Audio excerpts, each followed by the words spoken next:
Happy end of the school year. We are almost done with first grade, and we are thrilled with how your students are growing and learning and how you have just partnered so well to help them learn so much about sounds. This week you're getting a new sound assessment. This week we are focusing on the sound N. Your students have learned that there's 3 ways they can make the N sound. One of those ways is with a KN. KN says N. When it says N, the K does not say a sound, it's just the N that we hear, like in the word knit and kneel. There's not really a trick with when we know if the KN is there or just an N or what makes those letter patterns, so it's important your students are thinking that that's a possibility when they're writing words like these, where that N sound is at the beginning. K and N will only be at the beginning of a word.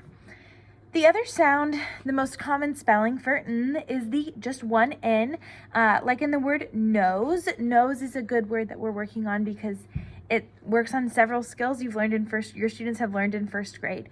The E can jump one time to make the O say its name, and then an S we've learned can sometimes say Z, not always S, like in the word nose. Next is the word center. Again, lots of first grade skills in this word.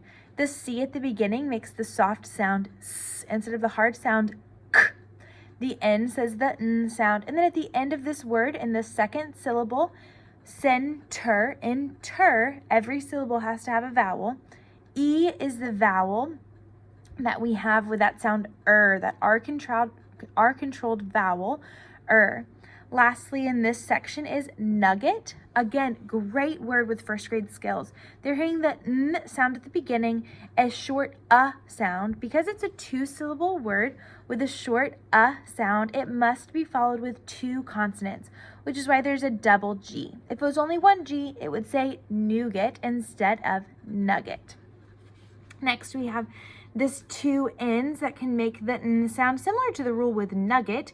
If you have a short vowel in a 2-syllable word, it must be followed by 2 consonants, like in the word running and winner. Both the U says and the I says I. Because both are short, they must be followed with 2 consonants, the 2 N's in both words, to make that say I. Winner as well has that ER ending, just like center they're working on, and ING says ing.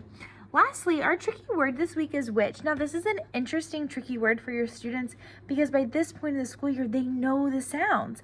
This week in class, we've learned that WH can say W. So that's why it's kind of a squiggly line. Typically, this is where it would be considered a tricky word because it doesn't say W, H, Ch, W, H. Instead, it says which, that WH works together as a team. It's squiggly though because your students have just learned this skill, so we want to make sure they're still getting familiar and getting their footing on those 2 letters that work together to say W in which. Then the I says I, and the CH makes one of the sounds that CH can make, the ch sound.